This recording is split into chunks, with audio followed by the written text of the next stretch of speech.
сізге берейін, қарашыға берейін.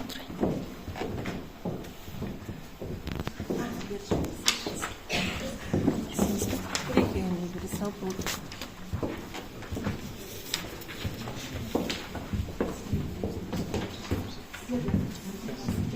Енді осы парақты алып, бір қолымызбен мұжайды. Bir қолымызбен жоғары көтеріп, bir қолымызбен мұжайды. Bir қолмен мұжайды.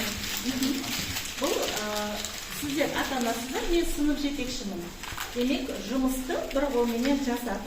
Ал енді осы бір қолмен жазыңыздар, мұжған парақты. Қандай сезімдесіздер? Қиын, не? Қиын, аха. Енді көршіңізбен бірлесе отырып, сіз көршіңіз, бірге мұжайық енді. Осы парақты бірге мұжайық.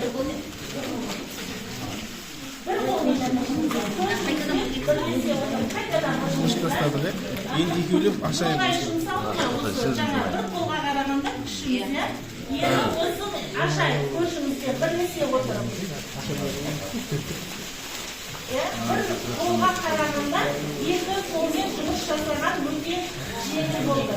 Демек, біз баланы тәрбиелеуде сынып жетекші ата-ана болып жұмыс жасасақ, бірге жұмыс жаңағы мәселені көтеріп, жұмыла көтерсек, ол біздің жүгіміз жеңілдей түседі. Ата-анаға да сынып жетекшіге де.